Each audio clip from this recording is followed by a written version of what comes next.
A primeira etapa do projeto de uma malha, ela passa primeiro pela NBR 7117. Ela vai passar pela medição da resistência dessa malha. A medição da resistência dessa malha, existem diversos métodos de medição da resistência da malha, tá?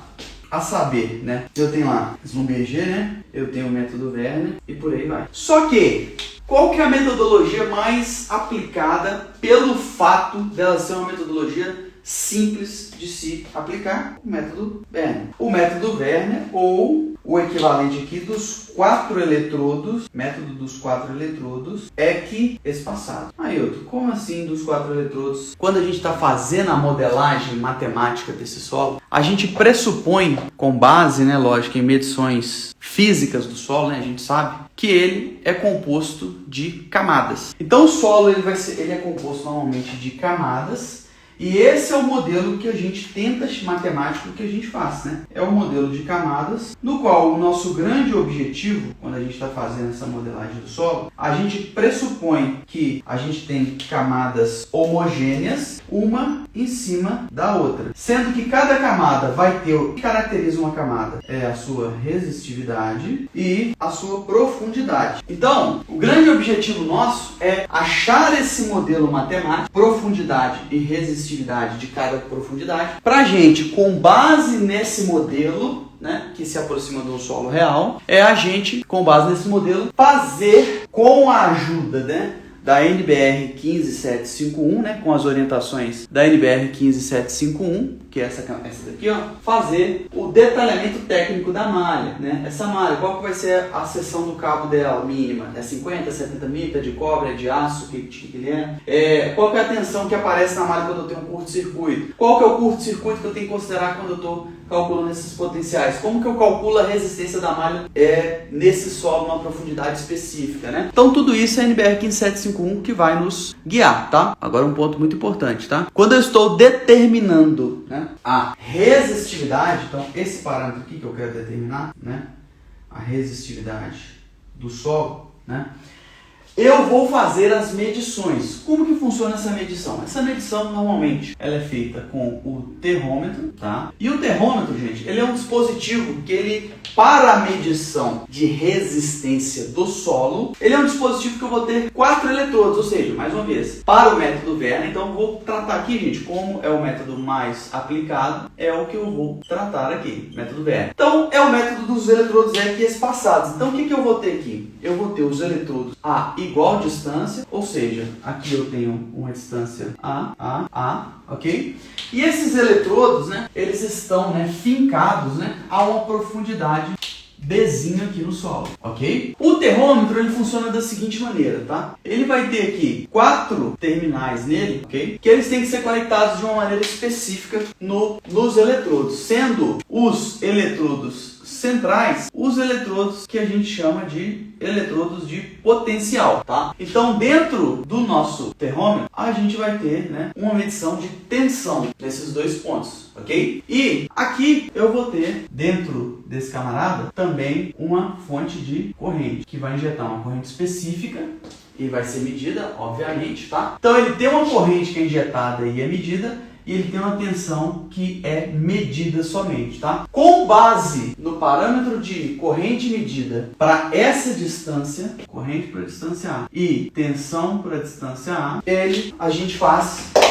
O termômetro me retorna a resistência para a distância A, ok? Então, quando eu faço a medição, eu vou fazer um conjunto de medições. Normalmente, essa distância A, ela sofre variação. Então, dentro de um terreno, eu vou traçar uma direção de medição. Então, por exemplo, vou traçar uma reta aqui de fora a fora no terreno e eu vou fazer uma direção de medição. Eu não vou tratar, talvez, sobre direções de medições hoje, tá, gente? Que é um assunto bem específico que a gente trata num outro momento, mas eu vou tratar sobre isso aqui. Eu tenho uma direção de medição no terreno, então vou traçar um retão no terreno, tá? E a partir do centro dessa reta que eu estou lá fisicamente, eu vou colocar primeiramente o termômetro no centro das medições, ok? E aí eu faço uma medição para uma distância A. Então essa distância A, ela varia. Então, medir para uma distância A, 2 metros entre eletrodos. Beleza, fiz a medição. Deu esse valor de resistência. Então, o que eu vou fazer? Resistência A, distância de 2 metros. medir para uma distância de 4 metros. Então, vou aumentar a distância entre os eletrodos. Eu vou sempre manter o termômetro no meio. Então, eu vou olhar o termômetro aqui, ó, ele vai estar sempre na mesma posição. Então, o termômetro sempre na mesma posição e os eletrodos vão abrindo para lá, para a esquerda e para a direita. Então, a distância entre eles está cada vez mais aumentando, ok? Então, aqui vai passar a ser 4 metros, 4 metros, 4 metros. Né? Então, tem um total aqui de 12 metros. E aí, eu vou sucessivamente, normalmente, até 32 metros. E aí, isso daqui é um asterisco, tá? Por quê? A depender do tamanho do terreno, talvez você tenha que ter mais distância entre os eletrodos e mais direções de medição. E também a depender dos resultados que você tiver. Normalmente, gente, o que é recomendado é que essas distâncias de medição sejam em potências. Por exemplo, aqui está em potência de 2. Eu poderia ter feito uma medição também aqui com 1 metro. Então, 2 elevado a 0, 2 elevado a 1, 2 elevado a 2, 2 elevado a 3, 2 elevado a 4, 2 elevado a 5. Então, o que seria feito em potências, e o que é mais comum de ser feito realmente é em potências de 2, tá? Então, depois que eu fiz todas essas medições, tá? Naturalmente, né? Então, eu vou ter uma direção de medição, que eu posso chamar de direção A, e aí eu vou só virar a câmera aqui para vocês. Então, eu vou ter uma direção de medição, onde eu vou ter uma medição, né? Aqui está o A. Eu vou ter uma direção para 2 metros, 4, 8, 16, 32. E aí eu vou fazer a medição A. Qual foi a resistência que deu? Por exemplo, deu 0,41. A medição deu, sei lá, 65,8. Beleza. 4 metros, 58,7. Beleza, aqui 34,5. Aqui 22,5. Aqui 18,5. Beleza, então eu tenho as medições de resistência. Então tudo isso eu vou medir em ohms. Gente, não existe medir resistividade, a não ser que o termômetro, você já seta ele e fala assim, olha termômetro, eu estou medindo pelo método Werner, e aí você fala para ele qual a distância. Aí sim, aí ele vai te dar resistividade. Beleza? Fora isso, você não está medindo efetivamente resistividade. A resistividade, o que você vai fazer é o que a gente chama de inversão. Né? A resistividade você vai pegar a resistência e por meio de inversão, que é o que a gente vai ver daqui a pouco, você vai determinar a resistividade. Unidade de resistividade, gente, é ohms metro, ok? Isso aqui é a unidade de resistividade. Unidade de resistividade não é ohms, tá? Ok, Hilton, até aí tudo certo. Agora, como que então você vai determinar a resistividade?